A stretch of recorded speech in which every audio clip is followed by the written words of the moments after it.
Hello, my dear friends. I Neha welcome you all back on my YouTube channel Aim High Tutorials. Friends, today we are going to discuss a chapter from class 10th English Grammar, and the name of that chapter will be Models. But before I start discussing models, I would like to give you a review of verb because we all know that models are the types of verbs. जब हम verbs को पढ़ते हैं तो उसी में further जो categorization होता है तो उसमें हम models को भी पढ़ते हैं. So I'll not take a longer time in discussing all that, but I will just give you an overview and we will start the chapter back models. Okay? So if I write here verbs, verb. आप सभी को पता है there are two kinds of verbs, transitive and intransitive. And what a verb is? A verb is a word which tells about something done. ठीक है, किसी भी शब्द से जिसे हमें ये पता चलता है कि कोई काम हुआ है, होने वाला है या हो रहा है, उसे हम क्या कह देते हैं? वर्ब कह देते हैं, क्रिया कह देते हैं. ठीक है, ये सारी चीज़ें आपको पता है. मैं यहाँ पे डिस्कस करने वाली हूँ types. Okay, so if I am going to help categorising it, the first categorization is as you know that the verbs can be either main or auxiliary verbs. So first of all I write here primary auxiliary verb, primary auxiliaries, okay. और फिर इसके बाद आता है second number पे modal auxiliaries.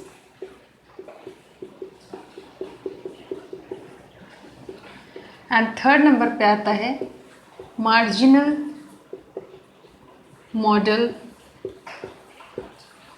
एक्सिलियरीज. Okay, तो ये three categorisation है. प्राइमरी में auxiliaries, second one is modal auxiliaries and the third one is marginal modal auxiliaries. Okay, so before going to these two, let's do the further categorisation of this primary auxiliary once again. So it will be divided in two parts. First will be full verbs. Okay, what full verb means? It means full verbs we can write here to be. Okay, so if we write the words like do or have, okay, and in the second part we can write the helping verbs, helping verbs to be. Okay, and what does it mean now? अभी हमने कहा full verbs to be, do और have. Okay, और helping verbs में to be में हम क्या लिख सकते हैं? Is, are, am, was, we can continue up till here, were. Then we can write some more. देखो ये तो हो गई यहाँ तक की. And if we do like this, do, ठीक है, then we can do it like do, does. ठीक है, ये डू है, डज है. इसके अलावा हम डू के और भी फॉर्म्स चेंज कर सकते हैं जैसे कि डिड है. Okay, and one more will be have. Have is changed into has and had. Okay, so before going to that let's discuss about this. ठीक फ्रेंड्स, फुल वर्ब्स जिसमें मैंने लिखा है डू और हैव. ओके, ये मैंने दो अलग अलग वर्ब्स लिखे हुए हैं. अब इन्हें फुल वर्ब्स क्यों कहते हैं? इन्हें फुल वर्ब्स इसलिए कहते हैं क्योंकि ये जो डू है ये एक मेन वर्ब की तरह भी यूज़ होता है. हम अगर चाहें तो इसका हम फॉर्म चेंज कर सकते हैं जैसे कि first form do, second form did, third form done, fourth form is doing and fifth form is does. ठीक है, so this is called the main verb. ये मेन वर्ब भी है, साथ ही साथ ये हेल्पिंग वर्ब का भी काम करता है. इसीलिए यहाँ हेल्पिंग वर्ब टू बी जो लिखा हुआ है इसमें भी फिर मैंने यहाँ बताया है इसको. फिर हैव जो है, हैव क्या है? ये मेन वर्ब की तरह भी यूज़ करता है. जैसे सबसे पहले एक एग्जाम्पल लेते हैं डू से. I do my work on time. मैं अपना काम समय पे पूरा करती हूँ. यहाँ डू का मतलब क्या है? डू मीन्स करना. यहाँ पे डू का मतलब करना है. ठीक है, ओके. और अगर एक और सेंटेंस बनाएं, he does his work on time, वह अपना काम समय पे करता है। ठीक है, तो यहाँ जो डज है इसका मतलब है करना। ओके, तो ये मेन वर्ब है। लेकिन जैसे ही अगर हम एक सेंटेंस बनाएं, ही डजंट प्ले, वह नहीं खेलता है। अब इस सेंटेंस में हमारा मेन वर्ब क्या है? प्ले है। और डज प्लस नॉट, आपको पता है कि ये जो डज नॉट है, डजंट जो मैंने लिखा है, ये डज प्लस नॉट का एक कंबाइंड फॉर्म है। ओके, तो ये जो डज और नॉट है, यहाँ पे ये जो डज है ये क्या है? हेल्पिंग वर्ब है। और इस सेंटेंस में ये डज क्या है? ये मेन वर्ब है। ठीक है, तो मेन वर्ब के एब्सेंस में अगर यहाँ पे ही डजंट, वह नहीं करता है, सिर्फ ये सेंटेंस होता है ही डजंट, इसका मतलब वह नहीं करता है, आगे कोई काम नहीं दिया जाता तो। लेकिन यहाँ पे तो दिया गया है मेन वर्ब। ठीक है, खेलना, खेलना क्या है? एक वर्ब है, मेन वर्ब है। ठीक है, नेक्स्ट हम लोग देख सकते हैं the next example we can see is have. ठीक है, अब हैव से अगर हम देखें तो हैव के फॉर्म्स हो सकते हैं हैड और हैज़। ओके, तो हैव, अब इससे एक सेंटेंस बना लेते हैं। I have a car, I have bought a car. Sentences तो दोनों ही सही हैं, फर्स्ट सेकंड दोनों। आई हैव अ कार, मेरे पास एक कार है, ये हैव यहाँ पे क्या है? ये मेन वर्ब है।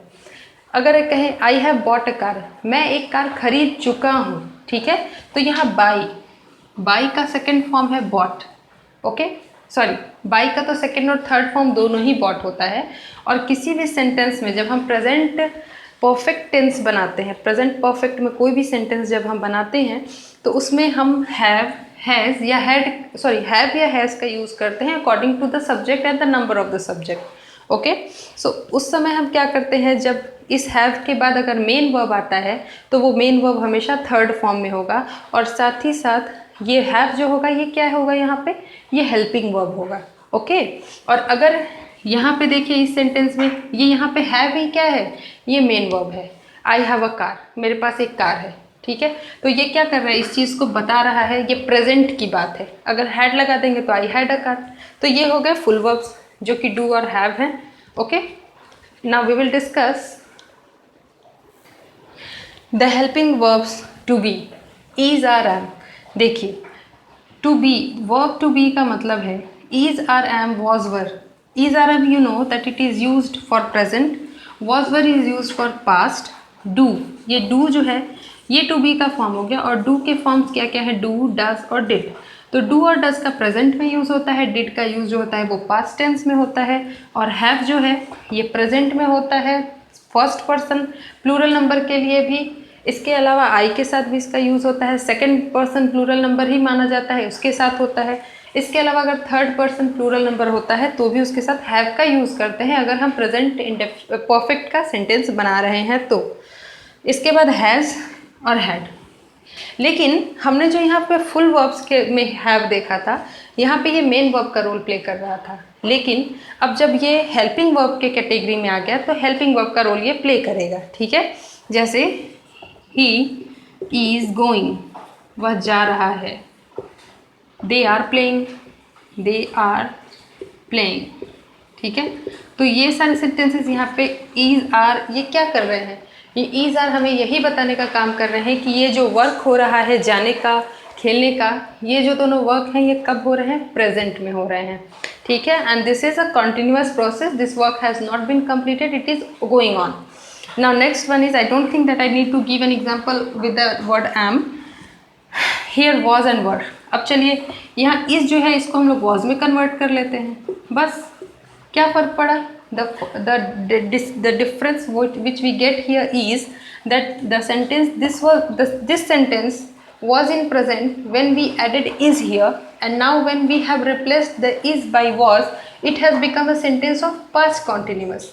Okay, यहाँ भी दे के साथ was की जगह, सॉरी आर की जगह वर लगा देंगे, बस हो गया। We have change the tense of this sentence, nothing else.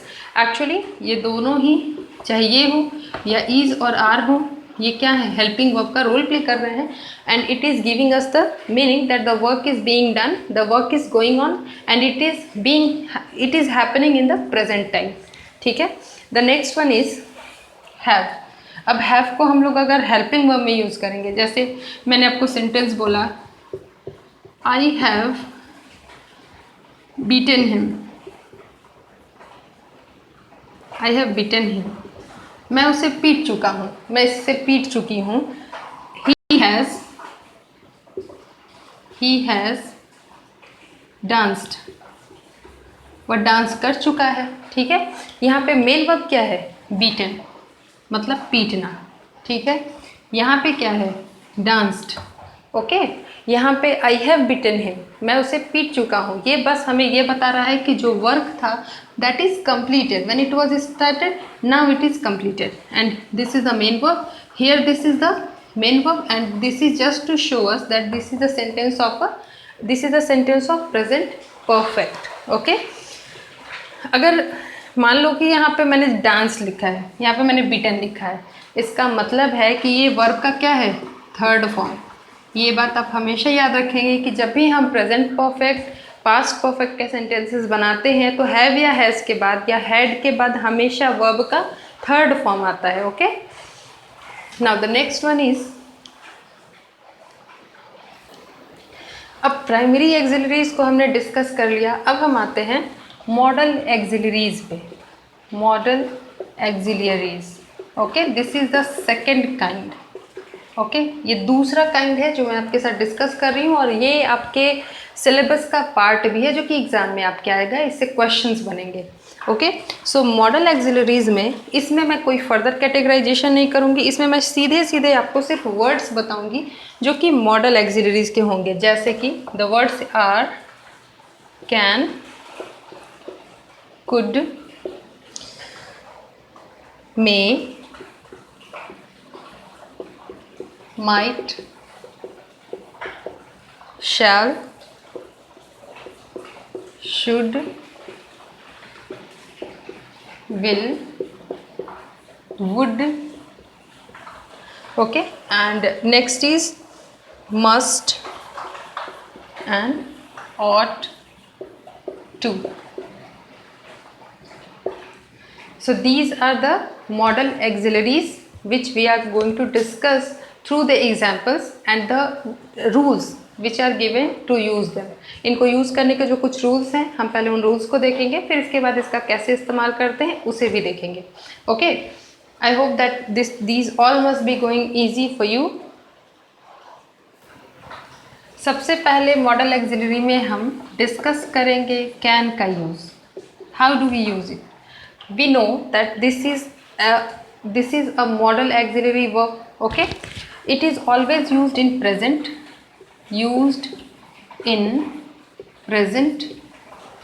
means present tense, and ये तो अभी फर्स्ट रूल हुआ। The next rule is that we don't use or don't use infinitive to after it. ठीक है, जब हम can model axillary word का use करते हैं अपने सेंटेंस में, तो उसके बाद हम कभी भी इन्फिनेटिव टू का यूज़ नहीं करते हैं। इसके अलावा कांट या we can't form the ING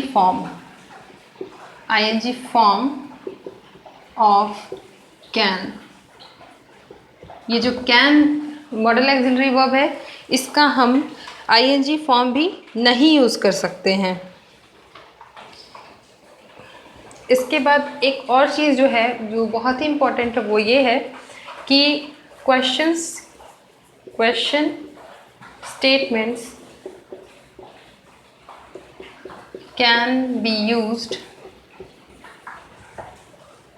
without adding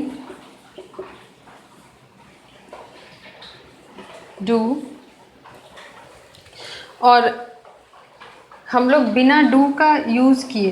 ठीक है, जैसे हम अगर एक सेंटेंस बनाएं कि ही, जैसे he doesn't want to go to class, वो क्लास नहीं जाना चाहता है, ठीक है। और अगर हम इससे एक सेंटेंस बनाएं, you can not punish him, तुम उसे पनिश नहीं कर सकते हो। तो यहाँ आप देखो बहुत ही क्लियर हम देख सकते हैं कि ये कैन नॉट जो है, इसके पहले डू नॉट, डज नॉट कुछ भी नहीं आया है। इसका मतलब है कि हम इसमें सीधे सीधे नॉट जो है जोड़ सकते हैं। और अगर कैन नॉट को आप शॉर्ट फॉर्म में लिखना चाहते हैं तो देखिए मैंने यहाँ लिखा है कांट, ये आप हमेशा से यूज़ करते आए होंगे, तो मुझे नहीं लगता है कि ये बताने की ज़रूरत है। और हाँ, एक जो मिस्टेक होती है हमेशा जब हम कैन नॉट लिखते हैं, whenever you write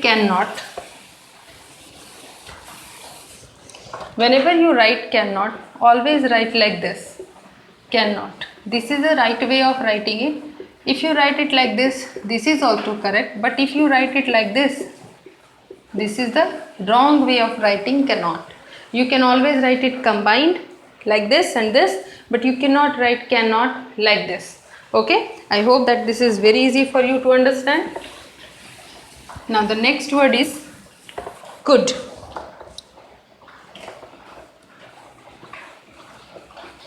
Oh sorry, one more thing I forgot.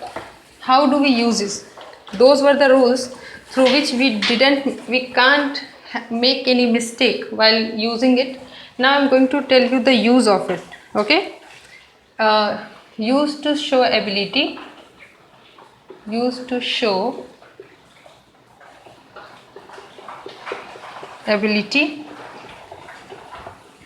power, capacity etcetera. ठीक है, सबसे पहला जो यूज़ है इसका ये यही है कि ये एबिलिटी, पावर और कैपेसिटी को शो करने के काम में आता है। ओके, और हाँ, जैसे ही आपने कैन के साथ नॉट लगा दिया, आपने लिख दिया कैन नॉट या कांट, इसका मतलब है कि वहीं पे आप ये बताना चाहते हैं उस सेंटेंस में कि he doesn't have the ability, he doesn't have the power. Okay, you can't punish him means you don't have the power to punish him. तुम्हारे पास पावर नहीं है कि तुम किसी को भी पनिश करो, you don't have the authority to punish him. ठीक है, तो वहाँ हम ये दिखाना चाहते हैं। द नेक्स्ट यूज इज, अगर हम किसी से परमिशन लेते हैं, ठीक है, तो हम इनफॉर्मल परमिशन के लिए भी कैन का यूज़ करते हैं। Informal permission, like whenever you are with your friends, जैसे हम अपने दोस्तों के साथ होते हैं। If you are asking a question that if you have to enter the room of your friend, what will you say? You will just say can I come in और can I use your phone. ठीक है, but if you are asking to a person who is higher in post to you or he is senior to you, what do you say? You say may I come in। ठीक है, तो may का use जो है वो formal होता है और can का जो यूज़ होता है वो इनफॉर्मल होता है। तो इनफॉर्मल परमिशन के लिए भी हम इसका यूज़ कर सकते हैं। इसके अलावा देखिए, इसके अलावा can not says prohibition. Prohibition, can not जो होता है ये प्रोहिबिशन को शो करता है। Means whenever you are prohibited from doing something, जब आपको कुछ करने की मनाही होती है तब भी हम कैन नॉट का यूज़ कर सकते हैं। ओके, देखिए ऐसा नहीं है कि आप प्रोहिबिशन के लिए और दूसरे वर्ड्स का यूज़ नहीं कर सकते, लेकिन यहाँ पे कैन जो है इसके यूज़ के रूप में अगर हम देखेंगे तो कैन का यूज़ इस तरह से होता है। This is also used for what, offer. अगर आप किसी को ऑफ़र दे रहे हैं तब भी आप ऐसा कर सकते हैं। जैसे कि अगर ऑफ़र दे रहे हैं तो हम क्या सेंटेंस बना सकते हैं? देखिए, एग्जाम्पल लिख सकते हैं, can I prepare T for you. क्या मैं तुम्हारे लिए चाय बना सकता हूँ? क्या मैं तुम्हारे लिए चाय प्रिपेयर कर सकता हूँ? तो यहाँ हम एक तरह से क्या कर रहे हैं, सामने वाले को ऑफ़र दे रहे हैं कि मैं तुम्हारे लिए चाय बना सकता हूँ या नहीं। तो भाई बस उसमें भी हमें परमिशन ही चाहिए, लेकिन फिर भी ये तो एक ऑफ़र हो गया। ओके, कैन का यूज़ अगर है तो कैन का यूज़ पॉसिबिलिटी के लिए भी होता है, ऑर्डर के लिए भी होता है। To show possibility, to show possibility. Okay, example के तौर पे देखो, सबसे पहले अगर पॉसिबिलिटी दिखा रहे हैं इसका मतलब कि संभावना की बात है, ठीक है। तो हम कह सकते हैं accidents can occur in anyone's life. किसी के भी जीवन में एक्सीडेंट्स, दुर्घटनाएं हो सकती हैं। तो यहाँ कैन जो है क्या है, पॉसिबिलिटी को दिखा रहा है, मतलब संभावना को दर्शा रहा है कि एक्सीडेंट्स किसी के भी जीवन में हो सकते हैं। Okay, the next one is request. When you request someone, जैसे